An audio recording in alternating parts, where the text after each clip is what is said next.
저는 사실은 떨려서 옆에서 못 보고 바깥에 있었습니다.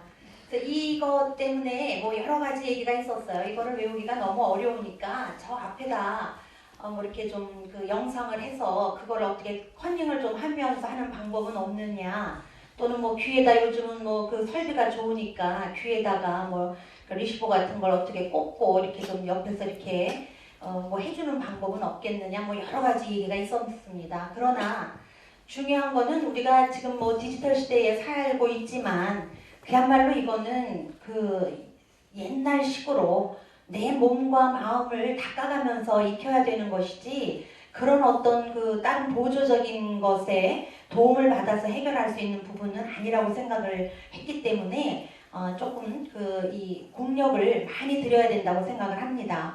그래서 사실은 뭐 전장을 다 하지만 이 사람들이 전장을 다 하는 것은 아니고, 이번에 보태평을 하는 사람은 내년에 정대업을 하고, 이번에 정대업을 하는 사람은 내년에 보태평을 하고, 그 다음 해에는 정대업과 보태평을 또 다 들어와서 하고, 이렇게 반복적으로 지속적으로 훈련을 하도록 지금 그런 약속하에 지금 오늘 이 무대를 처음 시작을 한 겁니다. 다시 이제 그 일무에 대한 얘기를 잠깐 드리면은요, 일무는 글자 그대로 줄줄이 서서 추는 춤이다 라고 얘기할 수 있습니다. 그래서 그 일무는 8일무, 6일무, 4일무, 2일무가 있습니다. 그래서 천자에게는 8일무를 추고, 제후에게는 6일무를, 또 대부에게는 4일무를, 또 선비, 무사에게는 2일무를 추도록 그렇게 규정이 되어 있습니다. 그 2, 4, 6, 8이라고 하는 것은 1, 3, 5, 7, 9는 하늘의 숫자고 2, 4, 6, 8은 땅의 숫자이기 때문에 그 땅에서 이루어지는 숫자 중에 가장 큰 숫자인 8에서부터 계급별로 나뉘어진 것입니다. 그런데 그 8일무라고 하는 것은 8열 8행, 그러니까 8, 8은 64명이 추는 것이고요.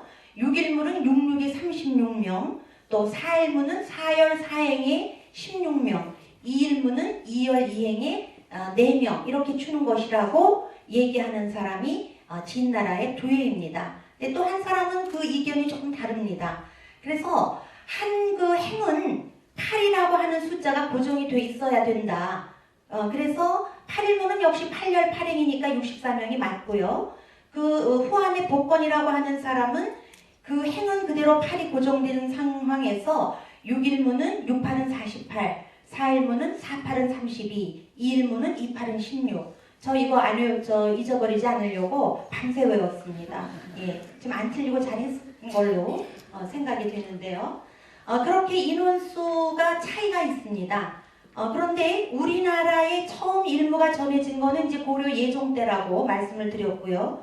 그때는 이제 중국은 천자의 나라고 우리는 제후국이다 해서 36건의 그 문무와 무무에 쓰이는 간화와 약적을 들여오게 됩니다. 그래서 그때는 36명이 추는 6일무로 들여왔는데요. 나중에 이제 조선시대의 이런 기록들을 볼 것 같으면 그 66은 36명이 추는 6일무도 있고 68은 48명이 추는 6일무도 있습니다. 근데 대개 보면 조선시대에 이제 새롭게 창제되어진 종묘제례학의 경우에는 66은 36을 그대로 쓰고 있고요.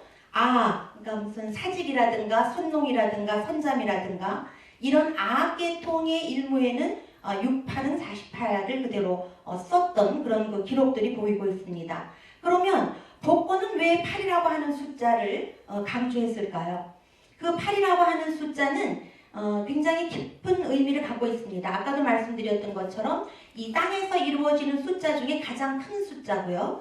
또 이 일무라고 하는 것도 파름악기, 그러니까 악기의 종류가 그 재료상으로 8가지 종류의 재료죠. 재료에 의해서 만들어졌다는 거거든요. 그것을 파름악기라고 합니다. 그래서 금석, 사죽, 포토, 형목 이렇게 그 8가지의 종류로 만들어진 악기에 맞춰서 일무라고 하는 것은 팔풍, 그러니까 8방향에서 오는 바람을 표현한다는 것이거든요. 그러니까 그 8이라고 하는 그 숫자가 이 우주에서 일어나는 지금 가장 큰 그 숫자를 얘기하고 있는 거죠. 그래서 이제 무슨 8궤 또 그 8이 겹쳐져서 64궤가 됨으로 해서 인간사의 모든 것을 나타내는 것처럼 그 천자가 비록 뭐 64명만을 동원할 수 있는 것이 아니라 몇만 명도 동원할 수 있지만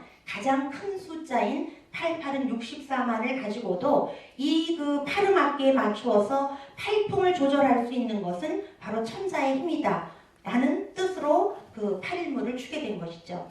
근데 이것이 우리나라에서 이제 6일무로 그렇게 추어지다가 1897년인가요?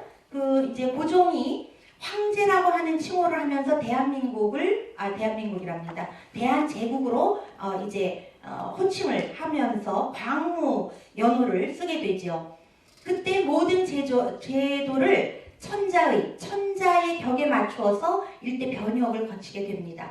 그때에 이제 그 종묘와 사직은 대사라고 해서 88은 64명이 추는 8일무를 거행하게 되고요. 그 다음에 이제 선농, 선잠, 문묘 등은 이제 중사에 해당한다 해서 6일무를 추게 이렇게 바뀌게 됩니다. 또 한 가지 변화는 그 이전에는 천자의로 하기 그 이전에는 복식의 색깔이 지금 보신 것은 홍주인데요. 그 이전에는 남주의를 입었습니다. 남주의의 홍사대 붉은 빛깔의 띠를 메고요.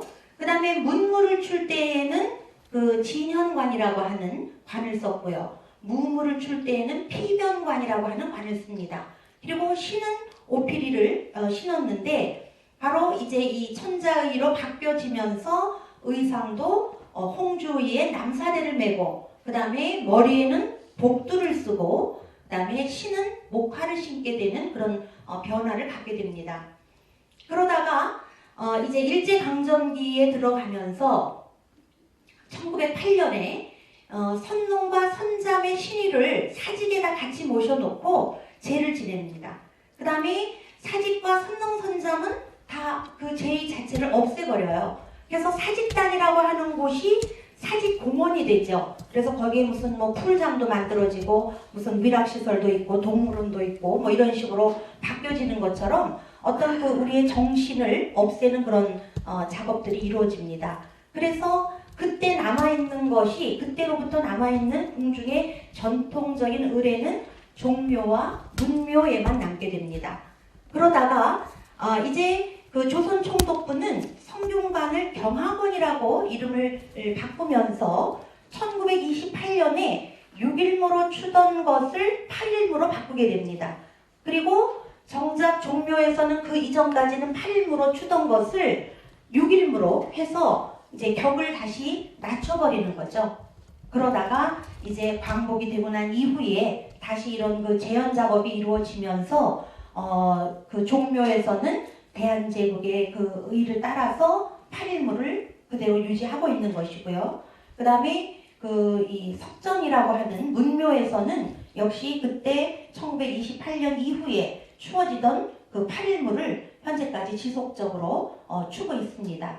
이제 그런 그 인원에 대한 말씀을 잠시 드렸고요. 지금 보셨던 것처럼 여러분들 보시기에 오른쪽, 그러니까 춤추는 사람들 손에 왼쪽 손에 들려있는 그 대나무로 만들어진 것이 약이라고 하는 악기입니다. 대나무로 만들어진 약인데 그 약이라고 하는 그 악기도 아무 데서나 자란 그 대나무를 취하는 것이 아니라 묘방향, 자축인묘 할 때 묘방향에서 자란 대나무를 취해서 이 약을 만들었다는 겁니다. 그러니까 이 약이라고 하는 것은 춘분의 의미고 굉장히 그 약동하는 봄의 기운이 새롭게 샘솟는 그런 그 의미를 갖고 있는 거죠. 그런가 하면 오른손은 남좌 여우 하는 것처럼 왼손은 양의 의미를 갖고 있고 오른손은 음의 의미를 갖고 있는데 그 오른손에다가는 그 깃털로 만들어진 적이라고 하는 것을 들고 음과 양의 조화를 이루게 하는 것입니다. 그래서 이 그 문무라고 하는 것 자체가 사실은 양의 춤이죠. 등가에서 연주를 하고 거기에 맞춰서 추는 춤이고 그런데 춤 자체를 부드럽게 추는 것은 역시 양강과 음유의 어우러짐을 표현하기 위한 그런 방법으로 추어졌다고 볼 수 있습니다. 너무 이제 긴 말씀 드리지 않겠고요. 그 다음에 이제 이번에는 정대업을 보시겠는데요. 아헌예와 종헌예의 두 번째 잔과 세 번째 잔을 올릴 때에는 헌가에서 연주를 하고 그 다음에 일무를 추게 되는데, 그때에는 오른손에만, 그러니까 오른손이 음이죠. 오른손에만 목창, 앞에 네 줄은 목창, 뒤에 네 줄은 목검을 들고 춥니다. 근데 그 전에 6일무로 출 때에는 앞에 두 줄은 목검, 뒤에 두 줄은 목창, 그 다음에 뒤에 두 줄은 궁시도 함께 썼었다고 합니다. 그래서 그것도 역시 이 춤 자체를 무무가 음의 춤이기 때문에 무무의 음을 강조하기 위해서 오른손에만 의무를 들고 춥니다. 그러면서 그 춤 자체는 절도 있게 추는 것이 바로 그것이 무무이어서만이 아니라 그런 양강으로서 음과 양의 조화를 이루도록 그렇게 한 것입니다. 이것도 역시 인입인 송으로부터 시작을 해서 중간에 9곡이 있고 인출 역성장까지를 연결을 하게 되는 것입니다. 이제 정대업의 춤을 보시도록 하겠습니다. 뜨거운 박수 부탁드립니다.